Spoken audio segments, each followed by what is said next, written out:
Hello everyone, welcome to Urmi teaching. હું અમિત ચૌધરી આપણી YouTube channel Urmi ટીચિંગમાં આપ સૌનું હાર્દિક સ્વાગત કરું છું.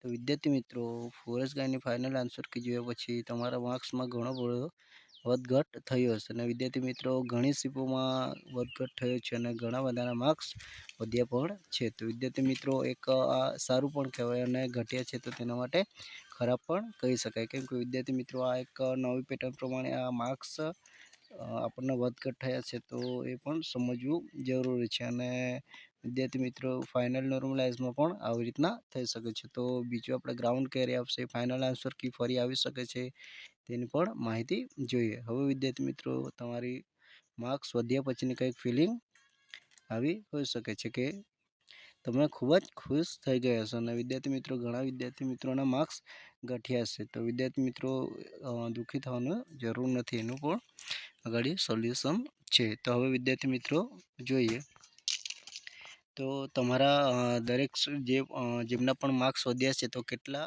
માર્ક્સ સુધી વધ્યા છે. તો એક સીપ વાઇઝ કદાચ કોઈના 1 થી 5 માર્ક્સ વધી શકે છે, વધ્યા હશે, અને 5 થી લઈને 15 સુધી પણ વધ્યા છે. તો એવા વિદ્યાર્થી મિત્રો છે કે જેમના કેટલા માર્ક્સ ઘટ્યા છે તે કોમેન્ટ બોક્સમાં જણાવજો કે પહેલાં કેટલા માર્ક્સ હતા અને અત્યારે કેટલા માર્ક્સ થાય છે. કેમ કે વિદ્યાર્થી મિત્રો, આ એક પેટર્નમાં ઘણા બધાના જે માર્ક્સ ખૂટતા હતા તેમના પણ માર્ક્સ કદાચ થઈ ગયા હશે અને પાસ થઈ ગયા હશે, જેમણે તૈયારી પણ શરૂ કરી દીધી હશે. હવે વિદ્યાર્થી મિત્રો, પ્રશ્નો રદ થવાની વાત જોઈએ તો પ્રશ્નો કેટલાક રદ થયા હશે. તો મોસ્ટલી આપણે જોઈએ તો 5 થી લઈને 15 પ્રશ્નો સુધી પણ રદ થયા છે કે જેમાં ઘણા બધા પ્રશ્નો આપણા સાચા હોવા છતાં પણ આપણને ખોટા આપવામાં આવ્યા હશે. એવું બધું બીજી પણ બાબતો આમાં રજૂઆત થઈ છે. તો વિદ્યાર્થી મિત્રો, એનું પણ આગળ આપણે જોઈએ કે હવે શું છે નેક્સ્ટ સ્ટેપ. તો વિદ્યાર્થી મિત્રો, આગળ જોઈએ તો કદાચ ફોરેસ્ટની ફાઇનલ આન્સર કી તમે જોઈ જ લીધી હશે અને માર્ક્સની ગણતરી પણ કરી લીધી હશે. પણ કદાચ ઘણા વિદ્યાર્થી મિત્રો એવા હશે કે જેમને હજુ પણ સમજ ના પડી હોય તો વિદ્યાર્થી મિત્રો, તેના માટે આપણે થોડીક ટૂંકમાં સમજૂતી લઈ લઈએ, જેથી કરીને કદાચ તમારા માર્ક્સ ગણવામાં તમને તકલીફ હોય તે દૂર થઈ જાય. તો હવે વિદ્યાર્થી મિત્રો, તમે અહીં જોઈ શકો છો કે તમારા ધારો કે 100 પ્રશ્નોમાંથી 13 પ્રશ્નો રદ થયા છે. તો તમારે ટોટલ હવે પ્રશ્નો કેટલા થશે? 87 પ્રશ્નો તમારે બાકી રહેશે. તે રદ થઈ ગયા એટલે 87 પ્રશ્નો બાકી રહેશે. હવે તમારે શું કરવાનું છે? આપણું પેપર 200 માર્ક્સનું હતું તો વિદ્યાર્થી મિત્રો, આપણે 200 ભાગ્યા 87 કરવાના, એટલે 200 ભાગ્યા 87 કરીશું તો આપણને આ જવાબ મળશે 2.229. તો એ શું મળ્યું વિદ્યાર્થી મિત્રો કે એ આપણા એક પ્રશ્નો સાચા દીઠ આપણે 2.229 માર્ક્સ ગણવાના છે. કે કોઈ એક પ્રશ્ન પડે તો 2.229 માર્ક્સ ગણવાના, એ રીતના બીજો સાચો પડે તો એ રીતના આપણે માર્ક્સની ગણતરી થશે. હવે વિદ્યાર્થી મિત્રો, સાચા પ્રશ્નો માટે તો આપણને 2.229 આપણે ગણવાના છે. પણ હવે નેગેટિવ માર્ક ગણવું હોય તો આપણે કઈ રીતના કરવું પડશે? તો નેગેટિવ માર્કિંગ માટે આપણે 2 માર્કે આપણે 0.25 કપાતા હતા. તો 229 2.229 કેટલા થાય? એટલે પહેલાં તમારે શું કરવાનું છે વિદ્યાર્થી મિત્રો કે 2.229 ગુણ્યા 0.25 કરવાનું. તમે મોબાઈલની કેલ્સીમાં કરશો તો પણ આવી જશે. 2.229 ગુણ્યા 0.25 જે સાથે જ ભાગ્યા તમારે 2 કરી દેવાના છે. એટલે જે પણ તમારા નેગેટિવ માર્ક્સ નીકળતા હશે તે તમારા નેગેટિવ માર્ક્સ આવી જશે. તો વિદ્યાર્થી મિત્રો, અહીં તમે જોઈ પણ શકો છો કે આપણે આનું ફોર્મેટ જોઈએ તો તમારે શું કરવાનું છે? 2.229 ગુણ્યા 0.25 પછી ભાગ્યા 2 કરવાના છે. એટલે તમને 0.287 જે નેગેટિવ માર્ક્સ તમારે ગણવાના છે તે જવાબ મળી જશે. તો નેગેટિવ માર્ક માટે 0.287 માર્ક્સ એ તમારું નેગેટિવ માર્ક ગણવાના છે. એટલે એક પ્રશ્નો સાચો હોય તો 2.229 અને એક નેગેટિવ હોય તો 0.287 આપણે માર્ક્સ ગણવાનું છે.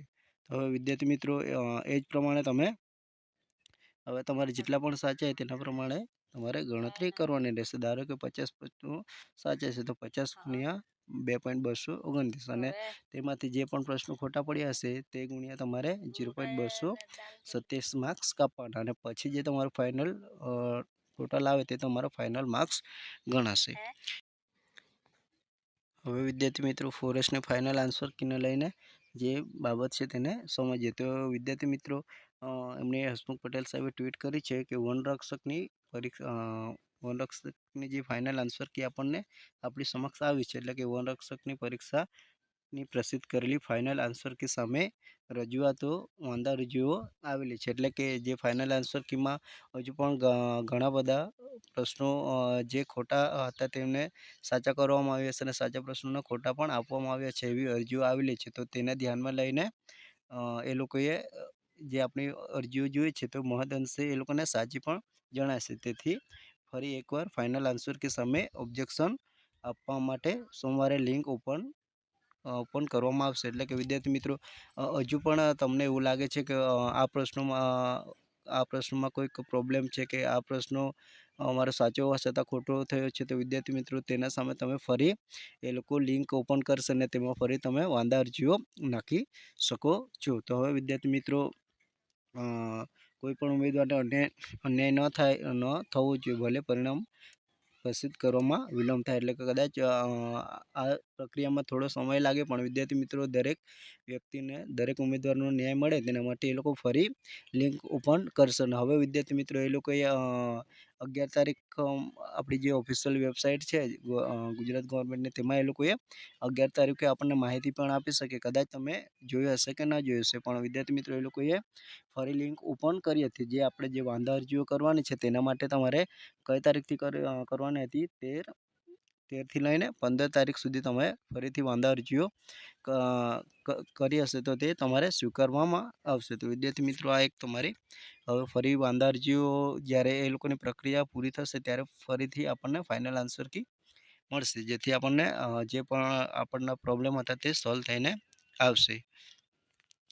હવે વિદ્યાર્થી મિત્રો જોઈએ તો ફાઇનલ આન્સર કીમાં હવે આપણા માર્ક્સ વધ્યા છે, તો વિદ્યાર્થી મિત્રો શું આપણું જે કટ ઓફ રહેશે તેમાં પણ આપણું વધઘટ થઈ શકે છે. એટલે કે વિદ્યાર્થી મિત્રો હવે એવું જણાશે કે ફીડબેક અને મેસેજ પરથી એમ લાગે છે, એટલે કે આપણે અનુમાન લગાવી શકીએ જો આપણે ફાઇનલ આન્સર કીમાં જો માર્ક્સ વધી શકતા હોય તો સ્વાભાવિક વસ્તુ છે કે આપણું જે મેરિટ છે તે થોડું ઊંચું જઈ શકે, 5-7 માર્ક્સ કદાચ વધીને જઈ શકે છે. કે આન્સર કે મોટાભાગના લોકો માર્ક્સ વધ્યા છે. એટલે કે આપણા મોસ્ટલી શિપોમાં આપણા 5થી લઈને 10 માર્ક્સ તો વધ્યા છે. તો વિદ્યાર્થી મિત્રો એના પ્રમાણે આપણે મેરિટ પણ થોડું પ્લસ હોઈ શકે છે. તો વિદ્યાર્થી મિત્રો આ એક આપણે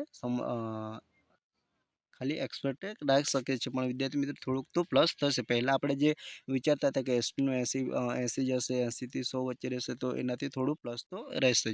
તો વિદ્યાર્થી મિત્રો આ એક પણ આપણી મહત્ત્વની બાબત છે. હવે વિદ્યાર્થી મિત્રો પહેલાં જે હતું એના કરતાં કેટલુંક વધુ હોઈ શકે. તો વિદ્યાર્થી મિત્રો અહીં જોઈ શકે છે કે કેટેગરી જે કટ ઓફ છે ને એક્સપેક્ટેડ કેટલું હોઈ શકે છે. કે જનરલ માટે પહેલાં કદાચ 100થી 110 હતું, પણ આપણે કદાચ 5 માર્ક્સનું પ્લસ કરીએ તો 105થી 120 માર્ક્સ સુધીનું હોઈ શકે છે. હવે ઈડબ્લ્યુએસ માટે 100થી 105 હોઈ શકે છે. પછી એસસી બીસી માટે 95થી 100 માર્ક્સ વચ્ચે હોઈ શકે છે. એસસી માટે 90થી 105 માર્ક્સ અને એસટી માટે 85થી 100 માર્ક્સ સુધીનું હોઈ શકે છે. વિદ્યાર્થી મિત્રો આ કટ ઓફ અંદાજિત છે, પણ વિદ્યાર્થી મિત્રો જે પ્રમાણે ફાઇનલ આન્સર કેમાં આપણા માર્ક્સ વધ્યા છે તેના પ્રમાણે થોડુંક તો પ્લસ રહેવાની પૂરેપૂરી સંભાવના છે. તો વિદ્યાર્થી મિત્રો આ એક તમે કટ ઓફ તમારું ધ્યાનમાં લઈને ચાલજો. હવે વિદ્યાર્થી મિત્રો બીજું કે હવે તમારી જે તૈયારી છે તેમાં પણ તમારે વધુ ધ્યાન આપવાની જરૂર છે. કે ગ્રાઉન્ડ કદાચ એ લોકો આપણને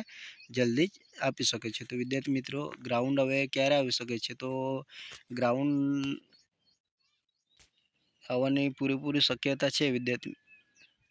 ગ્રાઉન્ડ આવવાની પૂરેપૂરી શક્યતા છે કે જૂન અથવા જુલાઈ મહિનામાં એ લોકો લઈ શકે છે. પણ વરસાદની જો માહોલ રહ્યો તો કદાચ થોડું ઘણું લંબાઈ પણ શકે છે. જો વરસાદ કદાચ એ 2 મહિનામાં ઓછો રહ્યો અને લેવા જાય એવી શક્યતા હોય તો એ લોકો જૂન અને જુલાઈ મહિનામાં એ લોકો ગ્રાઉન્ડ લઈ લેશે. તો તેના પ્રમાણે આપણે તૈયારી પણ રાખવાની રહેશે. તો વિદ્યાર્થી મિત્રો આ એક તમારા સામે માહિતી હતી. હવે વિદ્યાર્થી મિત્રો તમારી તૈયારીમાં તમે થોડું વધુ મહેનત કરજો, કેમ કે હવે આ મંથ તો પતવા જ આવ્યો છે. હવે જૂન જુલાઈમાં કદાચ એ લોકો આપણા રિઝલ્ટો ડિક્લેર કરીને આપણને કદાચ તારીખો આપી શકે છે. તો તમારે પણ એટલી તૈયારી રાખવાની. હવે વિદ્યાર્થી મિત્રો વિડીયો ગમ્યો તો વિડીયોને લાઇક, શેર અને સબસ્ક્રાઈબ કરી શકો છો. તો મળીએ ફરી નવા વિડીયોમાં નવી માહિતી સાથે.